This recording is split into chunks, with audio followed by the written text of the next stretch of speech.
Welcome to this video on how to start using your pelvic floor to gain a little bit more pelvic stability. So remember that the pelvic floor is the house of the core. Diaphragm and rectus are on the anterior side. We've got glutes coming in on the side, the back muscles on the back, inner outer thigh muscles as well. But getting to the floor of the core is absolutely important.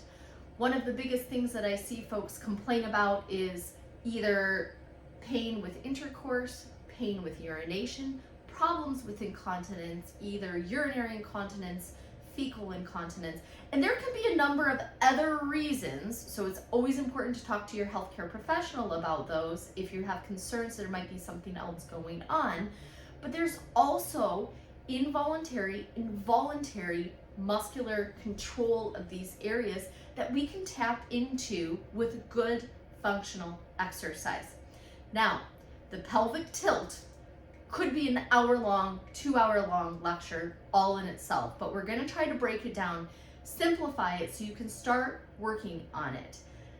Like any other exercise here, you may get it immediately, it may take some time. But the point is that you can start doing these things on your own, feel empowered about your own therapy for yourself, and create a maintenance program by which you can troubleshoot what's going on, because we know things can happen out of the blue day to day with EDS. So at least it helps you have a little bit more empowerment over what goes on with your body and what you can do about it. So as before, shoes come off, so we can tap into the relationship between our lower extremities and our feet and our toes and what goes on within the pelvic floor, because we are all connected through muscle, through fascia, through bone, etc.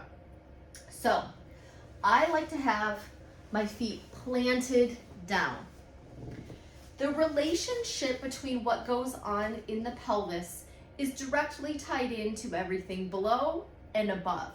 So oftentimes, as we've talked about, people overuse hip flexors, they overuse IT band, they start using different weird muscles to try to compensate if something foundationally is weak. So I'm going to show you this on my knees so you can see a side view of the relationship that we're trying to get at.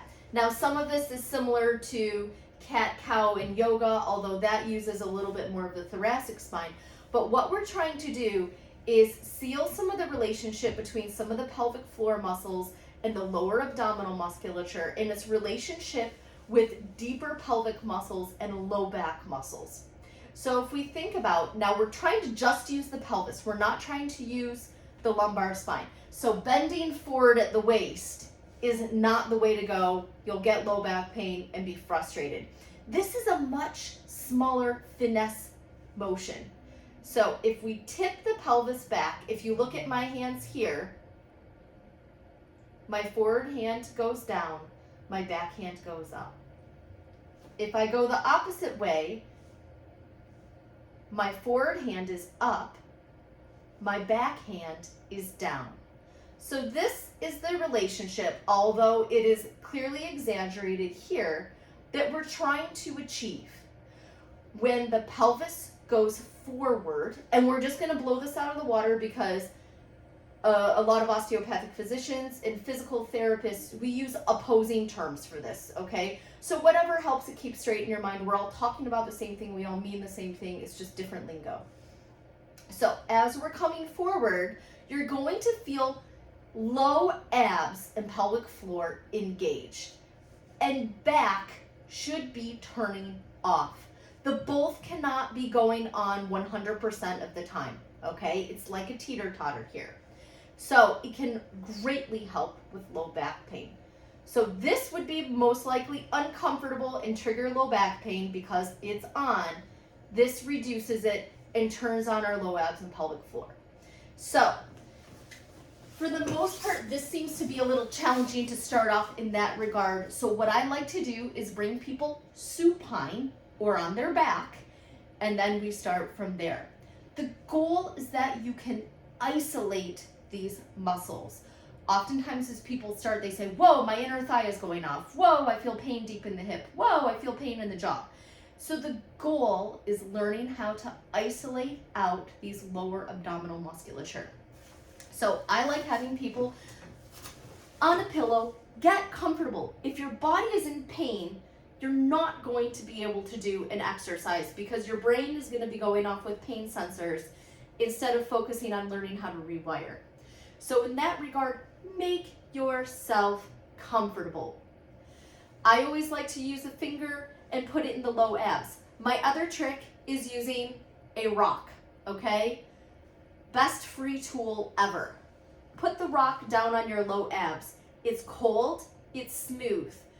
Start to tune in so your brain recognizes cold, smooth, and it identifies where it is. All of this is so important that you're using all of your senses to start to retrain your brain, okay? So the thing that I'll tell people to do is to start by trying to push the low back down and flatten it into the table. So you can see as I flatten the low back, it's almost like doing a very mini crunch with my low abs. And I come back into neutral. For the purpose of this video, I'm exaggerating because the camera's a little far away and I want you to be able to visualize what you're doing. The reality is, this is literally a millimeter of motion, and that is all that is necessary. The pelvic tip is really, really small, okay? It doesn't have the mobility and range of motion as the lumbar spine when we're bending over to touch our toes, okay?